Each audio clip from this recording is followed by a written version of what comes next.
Hello my happy readers, it's Shed Time Stories with Issy. We are reading The Magical Advent Calendar written by Fiona Simpson-Stober. Now it's the 18th of December, which means it's day 18. Are you ready to turn the page? The Magical Advent Calendar, day 18. It was the last day of school. Ayria had a bag full of presents for her friends and a special homemade calendar for her teacher. She had written a word of thanks on each month of the year, telling her teacher how grateful she is that she does such interesting projects and fun lessons with her class. Ayria was very excited to give it to her. Secretly, she had wished she could have given her a magical calendar, but she didn't have a clue how Grandma had organised her magical calendar, so she thought this was the next best thing. Ayria was all ready for school, and she still had 5 minutes before she had to leave. She decided to open her magical advent calendar. Door number 18 was next to the Christmas tree. It had a picture of a book on it. Ayria tucked her finger behind the door, and as if by magic, she fell backwards. A force stronger than anything she had ever felt before had thrown her to her bed. She stood up again and stared at her mirror. The calendar was nowhere to be seen, but her mirror started to glitter and to sparkle. She was mesmerized by the beauty of what she was seeing. She could hear little voices, but she couldn't see anyone. The colors were spectacular, like nothing she had seen before. The green was warm and soothing. She immediately felt calm. Then she looked again and could see tiny little flowers on the floor of the forest that was slowly emerging out of her mirror. A path started to flow towards her, out of her mirror and towards her feet. And then she heard that beautiful again.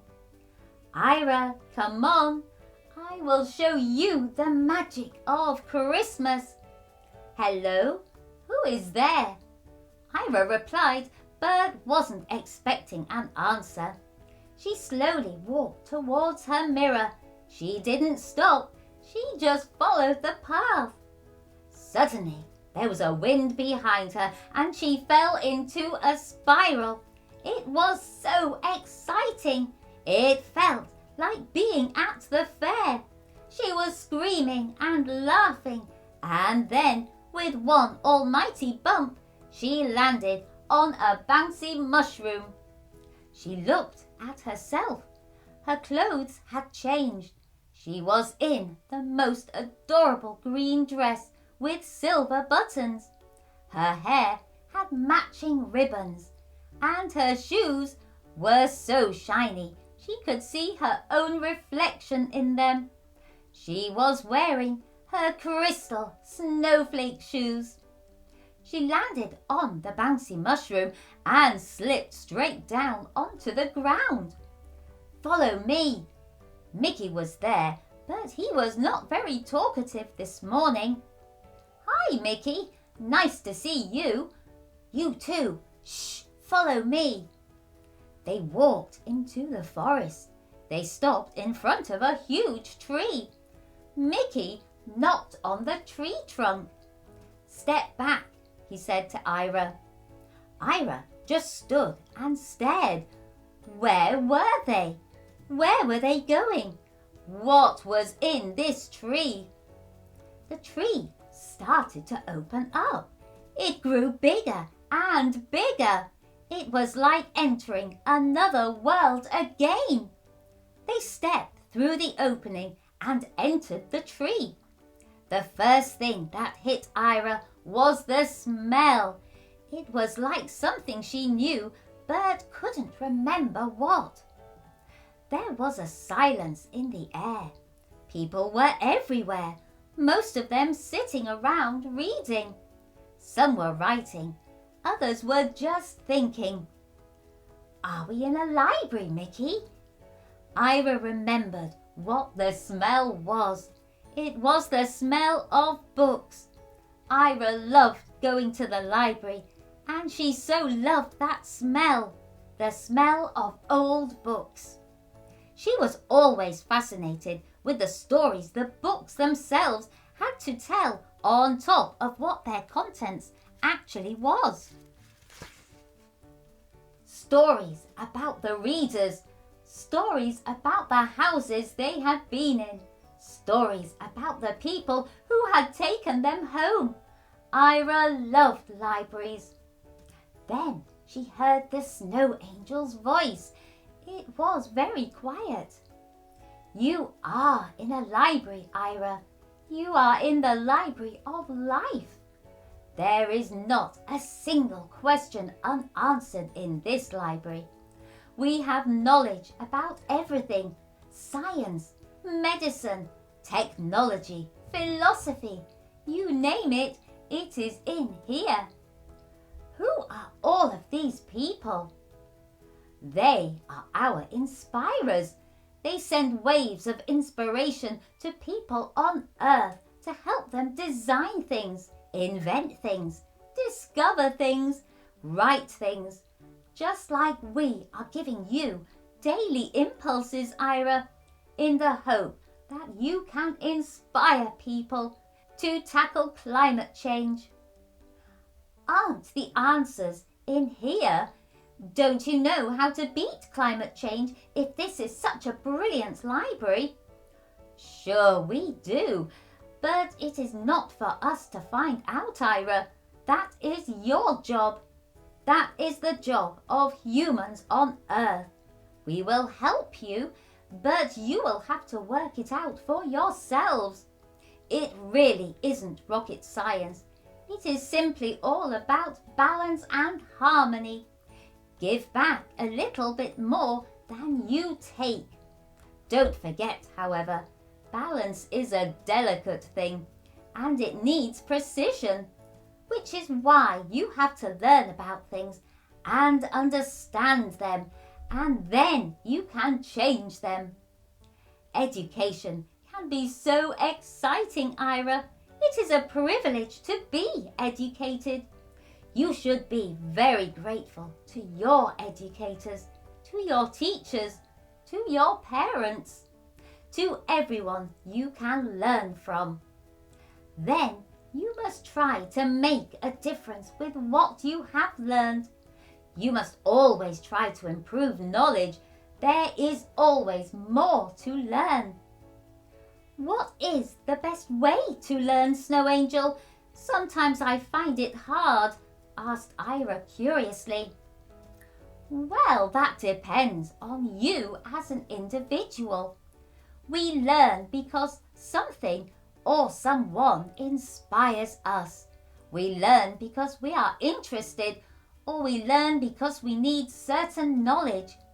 If one of these three criteria is there, inspiration, interest, or necessity, then it is easy. On top of it all, if we can have fun learning, then the whole process is even better. Then Mickey added, the same goes for sharing your knowledge. To be a good teacher, you have to inspire your students. It should be a human right to be able to read and write, and we have to help others if they need it. There is room in your world for everyone. Everyone's educational needs can be fulfilled. You must adapt the way we educate to the needs of the students. There is no one-size-fits-all solution. It is very important not to judge how others learn. We must give everyone the space to be themselves. It is very necessary for expansion. Dyslexic children autistic children, special needs children. It takes all sorts to make a happy world, and a good variety to make a harmonious world. It is not right for one group to dominate. You must always learn, Ayria. I love learning, Ayria said. Just then, she saw a bookshelf with books that were shining out of their covers. Snow Angel, what sort of books are they? They are very special, Ayria. They are light books. Those books show you solutions to problems. They literally throw light on dark situations. Can I have a look at one? Ayria asked politely. Of course you can.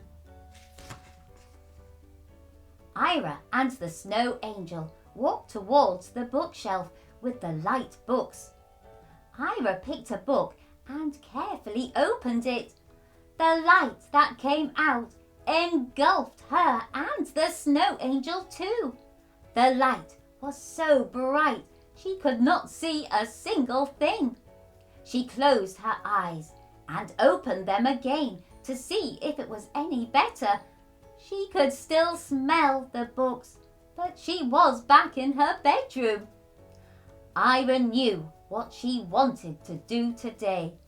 She wanted to go to the library.